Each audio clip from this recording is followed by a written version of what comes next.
Ibrahim Datuk Sultan Malaka, pahlawan nasional. Pemuda yang tidak henti berjuang untuk menggapai suatu mimpi, sampai mewujudkan terbentuknya suatu negeri yang kita cintai ini. Setiap melangkah bertindak dalam kehidupannya selalu ditulis dalam buku, sampai karya tulisannya menjadi inspirasi para pendiri negara Republik Indonesia yang hingga kini yang dikenal dengan tapak Republik Indonesia dan diakui oleh Presiden Republik Indonesia Soekarno hingga dianugerahi pahlawan nasional berdasarkan keputusan Presiden nomor 53 yang ditandatangani Presiden Republik Indonesia Soekarno pada tanggal 28 Maret 1963. Tan Malaka menjadi pahlawan nasional. Datuk Sultan Malaka nama kecilnya Ibrahim lahir di Padang Gadang, Beluang Suliki, Sumatera Barat pada tanggal 2 Juni 1894, wafat di Kediri tanggal 21 Februari 1949 di Desa Silopanggung, Kecamatan Semen, Kabupaten Kediri, Jawa Timur, usia 51 tahun.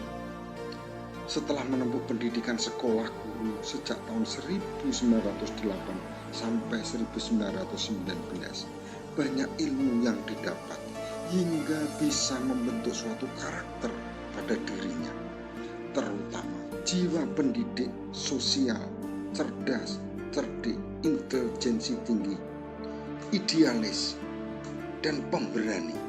Inilah yang terkandung dalam jiwa Tan Malaka. Mulailah ada kebencian kepada Belanda ketika mewakili kaum kiri organisasi Volksstraat pembentukan Belanda. Ilmu tersebut kemudian diterapkan dalam kehidupan Tan Malaka. Pernah menjadi guru ketika setelah kuliah di negeri Belanda, akan tetapi tidak lama. Mungkin dalam pemikirannya terlalu lama kalau menggunakan perjuangan melalui itu. Kemudian terjun di bidang organisasi ketika itu pergi ke Semarang, Jawa Tengah, ikut bergerak dalam gerakan Syarikat Islam bersama-sama dengan Darsono, Semaun, Wes Cokro Aminoto, dan Haji Agus Salim pada tahun 1921. Ketika organisasi pergerakan tersebut pecah, Tan Malaka bersama-sama Semaun mendirikan Sekolah Rakyat atau SR sampai menggantikan Semaun ketika menjabat Ketua Partai Komunis Indonesia. Karena setiap perjalanan dirinya juga inspirasinya selalu ditulis dalam buku, ketika itu menulis buku Parlemen atau Soviet secara berseri karena dianggap membahayakan bagi Belanda. Lalu Tan Malaka diasingkan di negeri Belanda. Setelah di Belanda, Tan Malaka semangatnya makin membara. Pada tahun 1922 ikut pergerakan Community Communist Party of Netherlands atau CPN. Disitulah awal Tan Malaka sambil mengobarkan isu Indonesia Merdeka dan pernah dicalonkan menjadi Kode Kemal atau Majelis Rendah Golongan Komunis pada pemilu Belanda bulan November 1922. Ketika konferensi komunis Soviet tahun 1922, Tan Malaka mewakili Indonesia berusaha mempengaruhi konferensi tersebut agar gagasan diterimanya, yaitu memadukan komunis dengan Islamis. Namun gagasan tersebut tidak diterima dalam konferensi tersebut karena Tan Malaka dianggap mumpuni dalam keanggotaan komunis atau Komintern.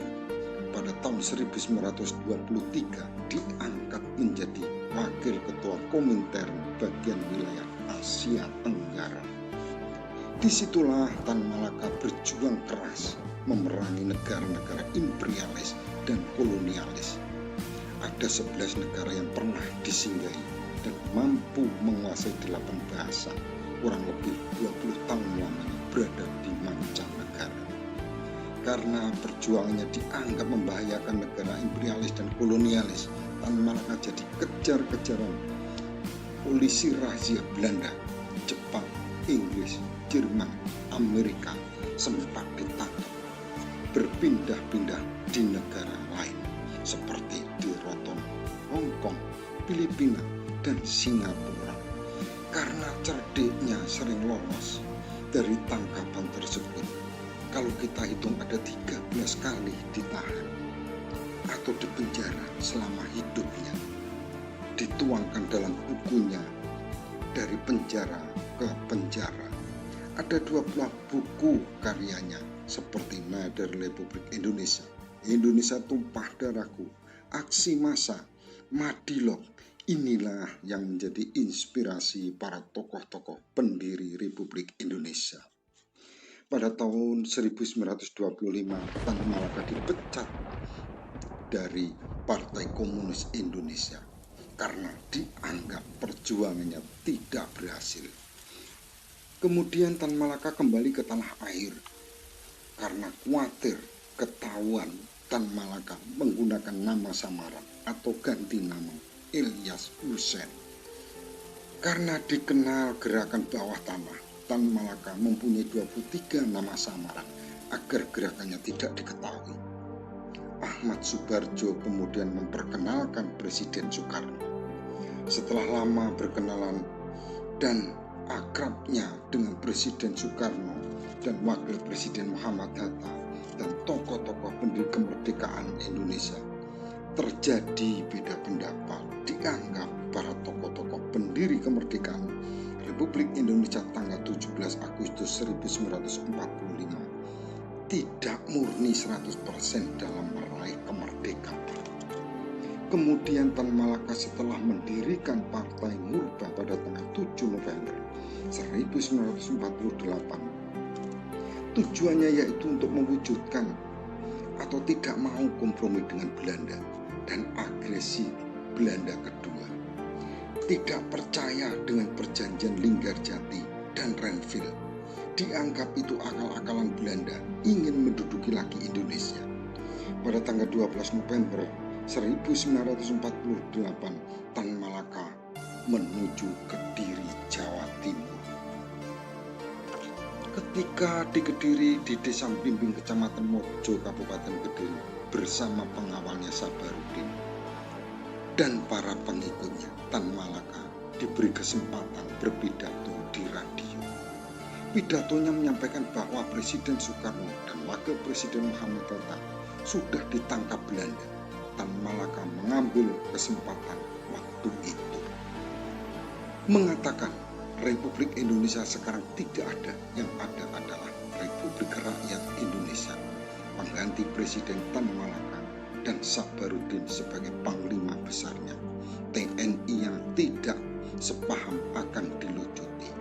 Kemudian Komando Brigade Letkol Surahman melaporkan berita tersebut kepada Panglima Divisi Jawa Timur Sungkono. Kemudian atas persetujuan Panglima Divisi Jawa Timur, Letkol Surahman memerintahkan pasukannya menangkap Tan Malaka dengan Sabarudin. Tan Malaka kemudian tertangkap oleh tim Macan Kerah, kemudian dieksekusi oleh Suradita Kepek atas perintah Letnan II Sukoco di makam di Desa Selopanggu, Kecamatan Semen, Kabupaten Kediri, Jawa Timur. Menurut buku Harry Albert Bush, menurut Ahmad Zainal Fahris, pemerhati sejarah Kediri, Tan Malaka dieksekusi di pinggir Sungai Brantas di Desa Petok, Kecamatan Mojo, Kabupaten Kediri. Setelah mendengarkan apa yang kami sampaikan, simpulkan. Kemudian jawabannya ada pada diri Anda sendiri. Jika ia masih ada, maka sejarah perjalanan kemerdekaan Republik Indonesia akan terselamatkan. Kami tunggu saran dan masukan